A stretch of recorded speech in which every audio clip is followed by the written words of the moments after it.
Good morning, Wired for Wonder. We are thrilled to be here.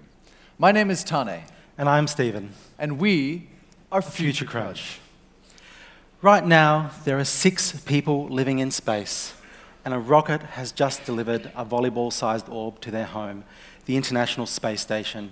It has 14 fans, allowing it to move around effortlessly in zero gravity, and it has a smiley face on a screen which answers questions from the crew. Its name is Simon, and it's our first ever artificially intelligent robot astronaut. A bit closer to home, an aeroplane called the Zephyr has just completed a continuous 25-day journey at 70,000 feet. It's the same cruising altitude as the Blackbird spy plane. It breaks all records for the longest continuous flight of any man-made vehicle. Back down to Earth, a Canadian company has just announced that they're going to start producing a flying car.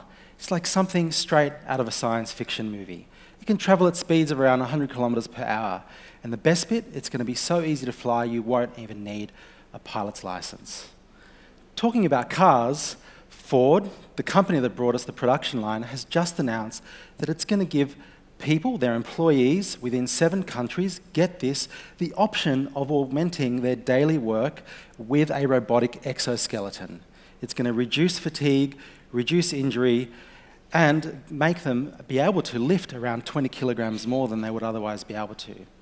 And a father-son team from New Zealand have rejigged technology from the Large Hadron Collider to build an X-ray machine that can see in full color. Not only can it see bones, but it can see all sorts of details inside of us, paving a really cheap way for doctors to gain really intimate insights into their patients.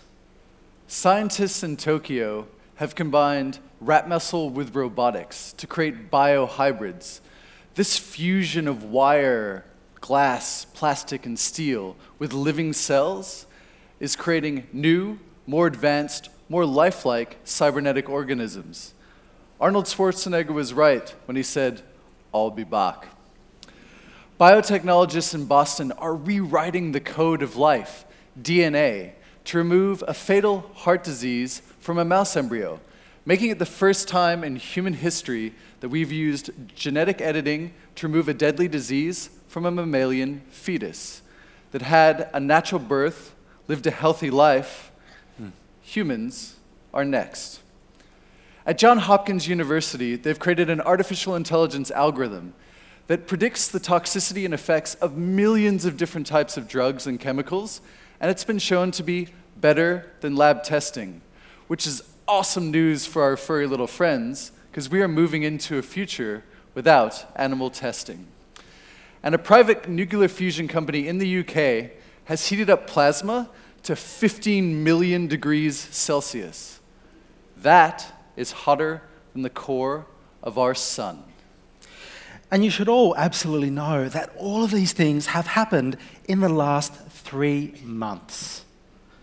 Science is our ability to make the seemingly magical real. It allows us to take what's in our imagination and bring it to fruition. Not long ago, everything we just told you about would have been so bloody implausible, no one would have even bothered to say that these things were absolutely impossible. Because of the way we share knowledge and discovery progresses in science, we stand on the shoulders of more and more giants, reaching increasingly greater heights. That's why the world is changing so rapidly. But science isn't just about solar planes and flying cars and cybernetic organisms. As the wise Carl Sagan once said, science isn't just a body of knowledge. It is a way of thinking. It's the best method that we all have to make sense of this world around us. And unlike ideology, science allows for correction. It constantly evolves. And given just a single piece of contrary evidence, it insists we rethink everything that we once knew. And as scientists, when we get it wrong, we actually get excited, because it means we've learned something. And that is why science is fucking amazing. It changes, those changes rapidly accrue, altering the world irrevocably. All right, so why are 2 hipsters from Melbourne here telling you about science? despite our questionable fashion sense, we understand that science is the bedrock. It's the foundation of all the disruptive technologies that are affecting every single facet of our life are built upon. And while you don't need to be nerds and understand the science itself, you need to understand the power and importance of it. So today, Stephen and I are going to take you on a little tour through some of the things happening at the frontiers of science and technology, and some of the innovations that are transforming the world in which we live, work, and play. So before we do that, we'd love to take you on a bit of a journey and tell you a bit of a story. And to do that story, we're going to take you way, way back to history, all the way back to the dirty, dusty foothills of history, all the way back to 1995. Yep, that's us. Manos, you definitely had a bit of a goth thing going on. And how epic is that hair? Thanks, man. But those braids? They were in vogue back in 1995. And is that a snake in your head? All right, so let's be honest. We weren't very cool back then, not very popular. And none of the girls would ever talk to us. But then, on opposite sides of the planet, Sydney, Australia, Las Cruces, New Mexico, in the US, at almost the exact same time, this happened.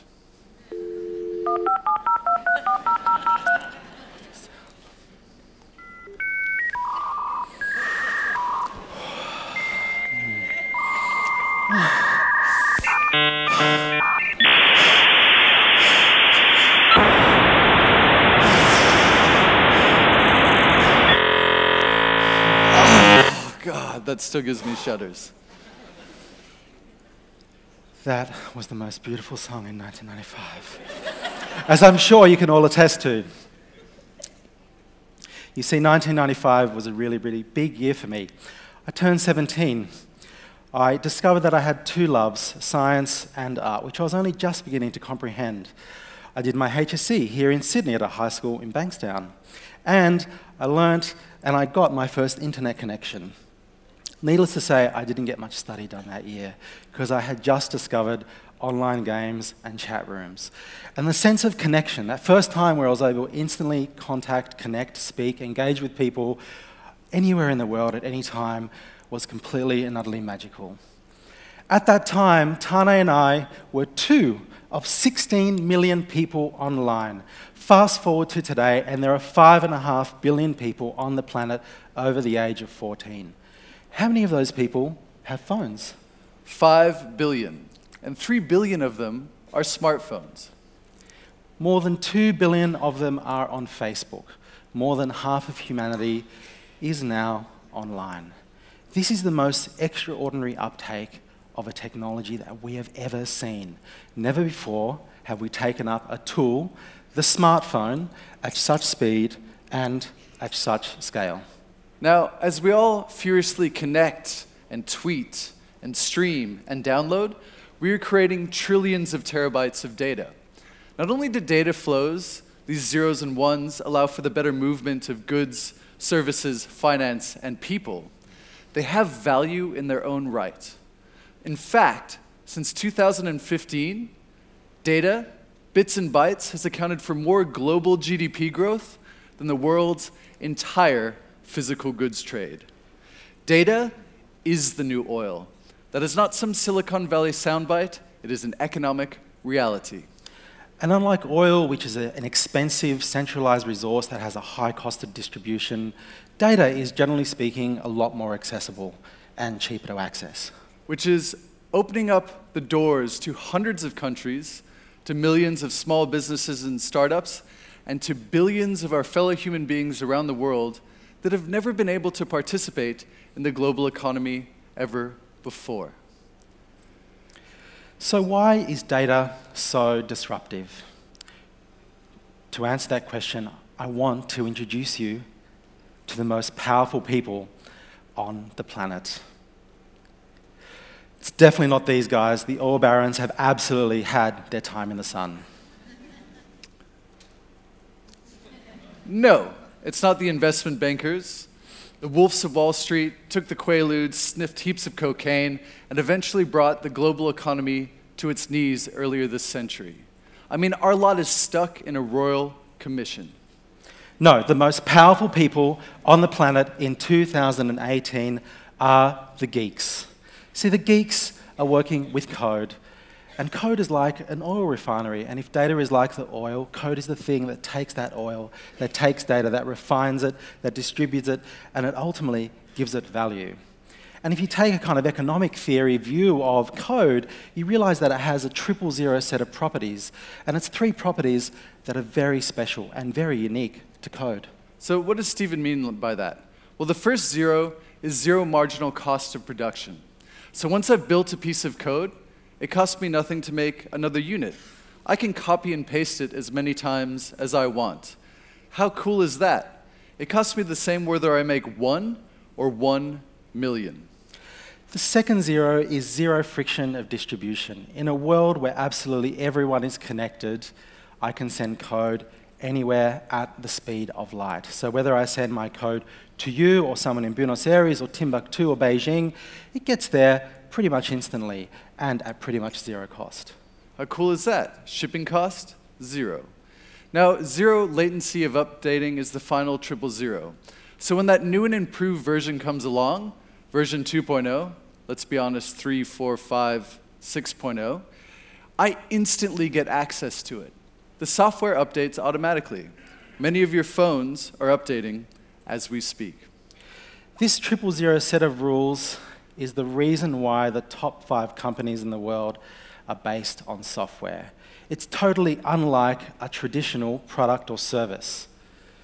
It's more like an idea, and if I share an idea with anyone in this room or Tane, it gets replicated, and we both have a copy of it. So society is going through a fundamental digital transformation, mapping our knowledge, our physical environment, into zeros and ones.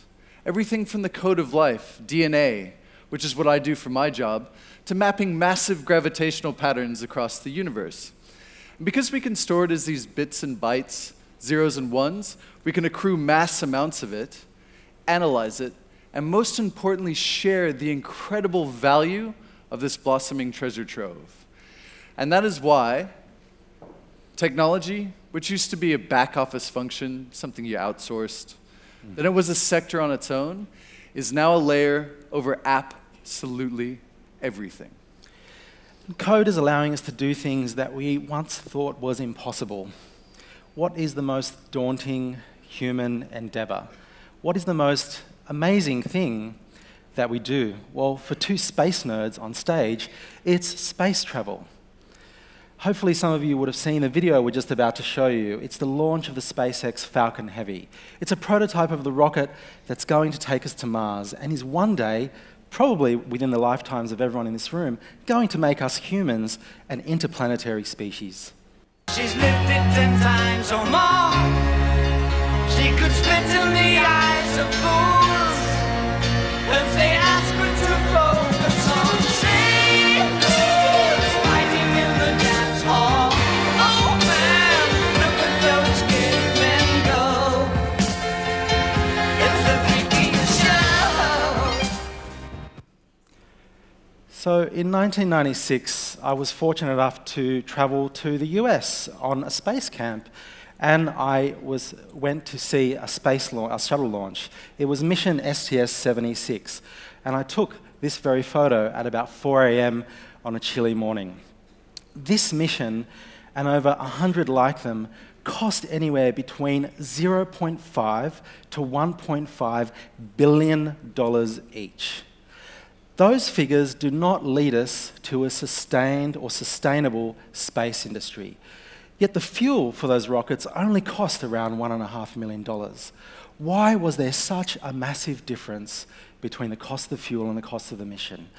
Big part of the reason was that we threw away the hardware through single-use rocket boosters. Imagine if the airline industry worked that way. And yet the space industry has always worked that way. Not anymore, though.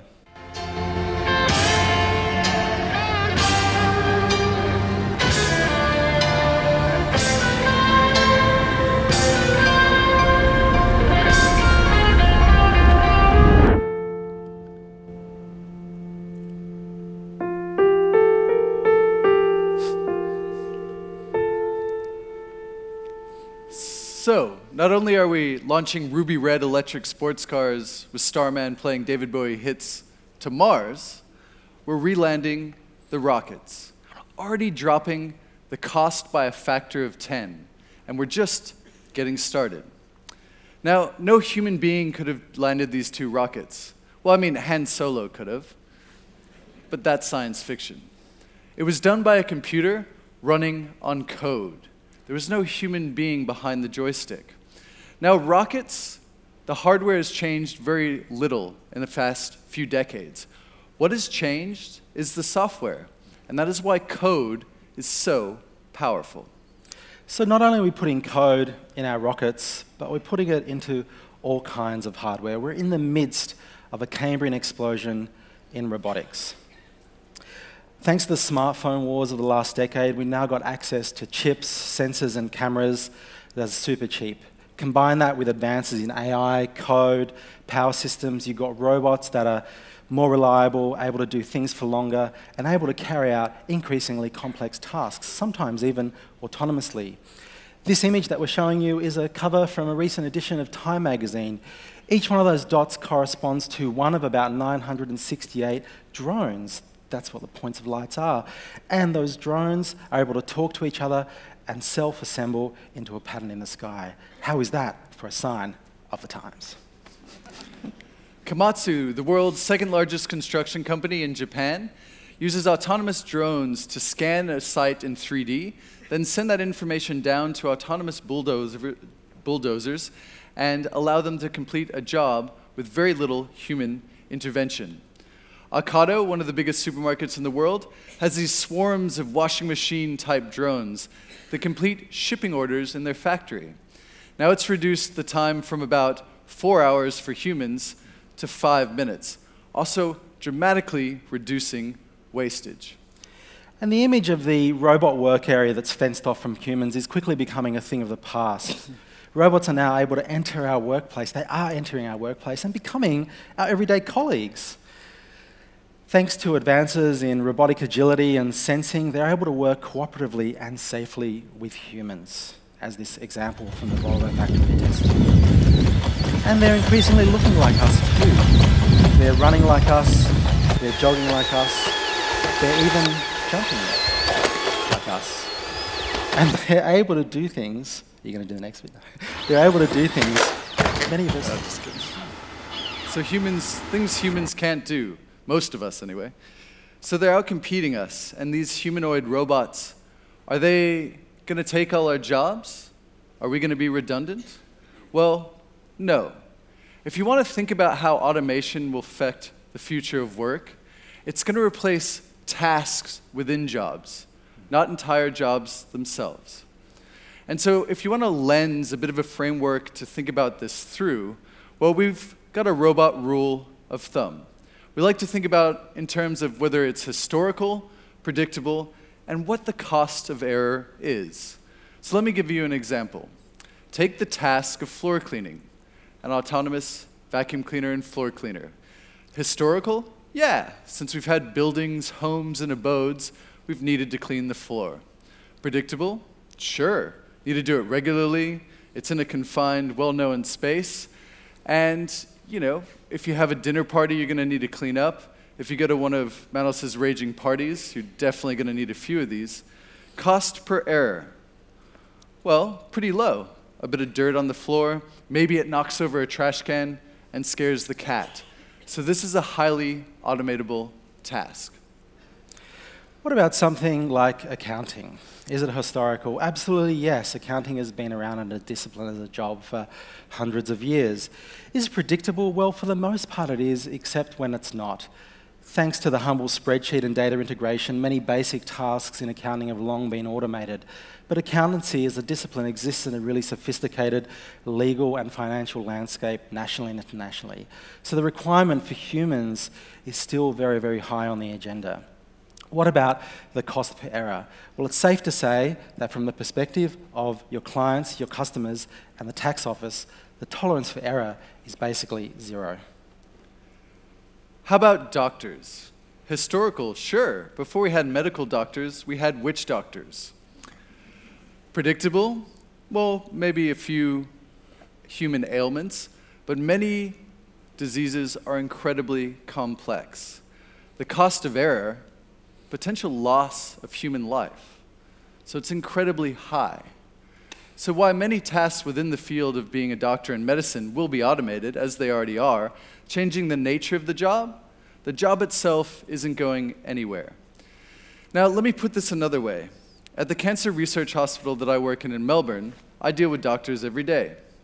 Many of them are assholes.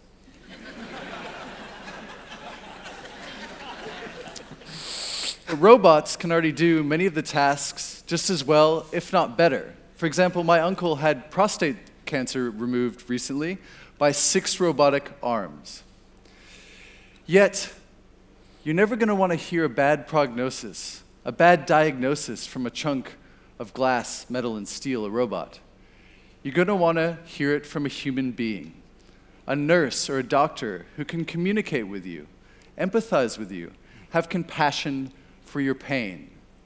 So in the future of work, these soft skills, the ones that make us truly human, are the ones that are going to set you apart in this next economy. So all this automation, it's fundamentally based on code. And not only are we putting code into everything, but we're also making it cognitive. Our code is evolving. It's pretty obvious that we're in the midst of a new artificial intelligence revolution. Our machines are now able to dynamically engage and learn from their environments. They're able to listen, they're able to see, they're able to predict, analyze, recognize, and forecast in ways that we never ever dreamt of. Now, in my field, medicine, it's a godsend. We're already using intelligent algorithms to look at brain scans of 6-month-olds to determine whether the kid is likely to have autism. By contrast, human clinicians have to wait till the kid turns 2. We're using other intelligent algorithms in our hospitals to diagnose Alzheimer's up to 9 years before doctors can, and even begin to spot invisible tumors in X-rays. Now, of course, AI can be applied to all kinds of data, not just images. After all, data is just a stream of zeros and ones to recognize patterns in. Google has applied AI to their data center operations, increasing efficiencies by 15% and reducing costs by 40%. These bits of cognitive code are saving them hundreds of millions of dollars in energy fees. And JP Morgan has developed an AI system in their legal area that is saving them 360,000 hours of legal time every single year. Well, I'm sure most of us can agree that's probably a good thing. However, the jury is still out, whether it's better for the people spending less time with lawyers or the lawyers spending less time with people. And at Goldman Sachs, they've developed a system mostly based on automation with sprinkling of AI that has reduced the number of steps required to achieve a big IPO by half. All that work used to be done by highly paid analysts. Now it's done by code. And one of the most interesting things is that there was no impact on headcount. No one was fired. Instead, these analysts now spend more time developing business strategy, connecting with clients, you know, the important stuff. So that's the innovation. The innovation is the combination of our machines with one magical ingredient, human judgment. That is the real secret. So we've already told you that a piece of code is already better than humans at diagnosing medical imaging.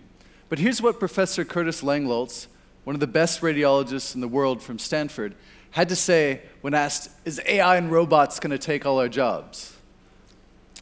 Artificial intelligence will not replace radiologists, but radiologists who use artificial intelligence will replace the ones who don't. And just take radiologist and put whatever job or industry you care to in there. So it's not humans versus the machines. It's all about humans and the machines. And because it's based on code, it's available to absolutely everyone. There's an incredible opportunity here to get ahead in the next economy, to embrace these technologies. Companies these days are still trying to get their heads around digital. I'm sure many of us in our industries are still trying to understand about what it means to be truly digital, but the best companies in the world are knee-deep in cognitive. You can be cognitive too. You just need an internet connection and a bit of good old-fashioned curiosity. Now, there are thousands of free online machine learning and AI courses out there.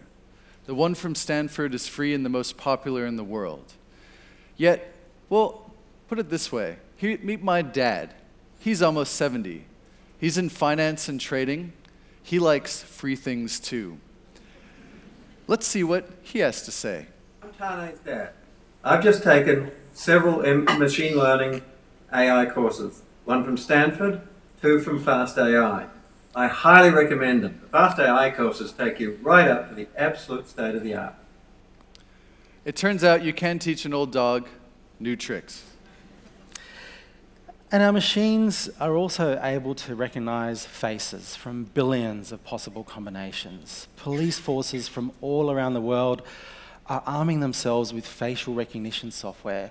It's like something from the deepest, darkest depths of Orwell and Huxley and all the stories we read. We all know how that episode of Black Mirror turned out. Pretty creepy, right? Yeah.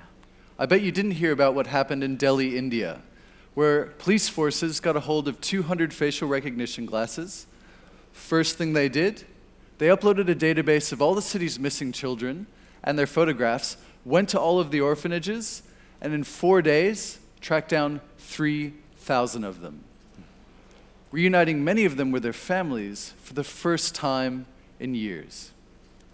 But perhaps one of the most exciting applications of AI for us is that of language translation. This is one of the world's first prototypes of an instant in-ear language translation device. It allows you to have a conversation with someone else in near real time in a range of different languages. For Hitchhiker's Guides to the Galaxy fans out there, it's the real-life Babelfish. So since the dawn of time, the language barrier has been one of the biggest impediments to human progress globally. Within the lifetimes of all of us in this room, that barrier is going to completely disappear, and we will be able to have a conversation and be able to understand every single person on the planet. All right, let's wrap things up. So what does it mean for you? Well, counterintuitively, in a world where technology is a layer over everything, data is the new oil, we're all connected, we tend to think the technical, the STEM skills are of the utmost importance. Yet as automation eats away at many of our tasks, it's actually reminding us more and more what it means to be human, and allowing us to connect and work together in deeper and better ways. So it's the soft skills and the hard skills that are really going to set you apart in this next economy. Hey, but don't take it from me.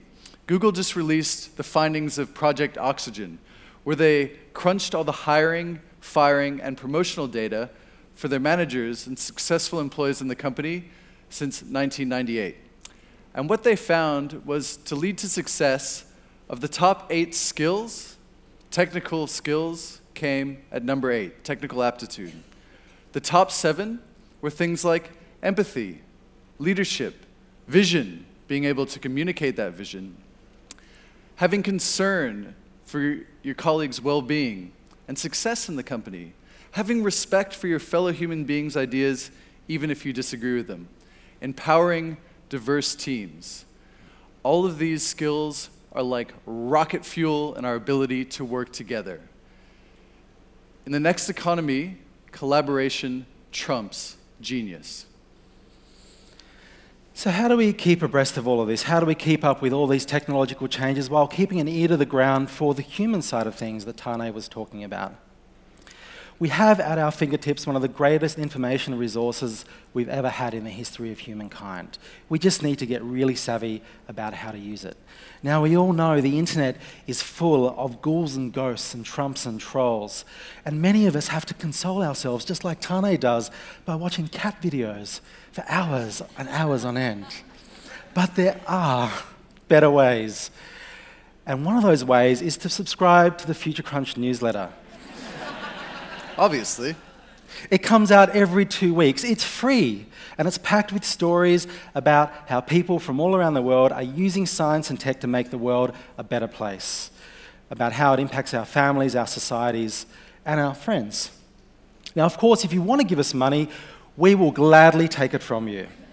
And then we will give it all away, because you can subscribe to the newsletter through the Patreon platform online. And we collate those funds and we donate those funds to places, to small charities around the world that are doing amazing things to help society with science and tech. So I'll quickly share with you 2 examples. The first one is the Travelling Telescope crew from Kenya. They buy telescopes and they take them around to really disadvantaged areas like the slums of Nairobi. And they show those children the high-resolution images of the moon for the first time, distant galaxies for the first time.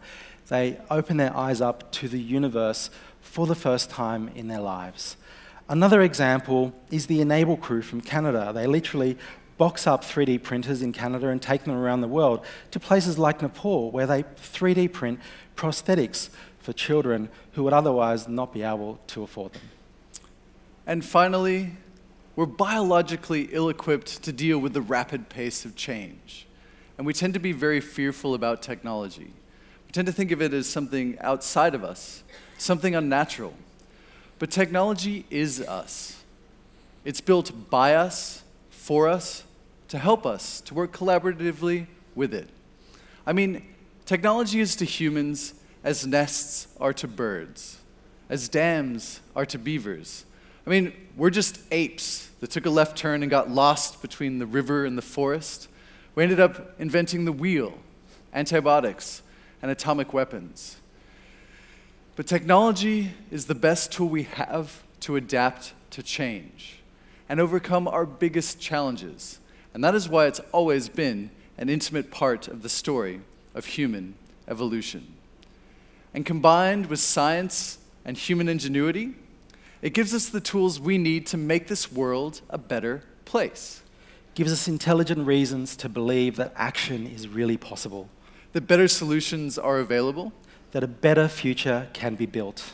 And that shared belief in a better future, it's the strongest glue there is. It provides us the opportunity to love one another. And to respect one another. To work together. And that's an explosive force in business. And in life. Thank you so much. Thank you, everyone, and thank you for listening. Enjoy the rest of the day.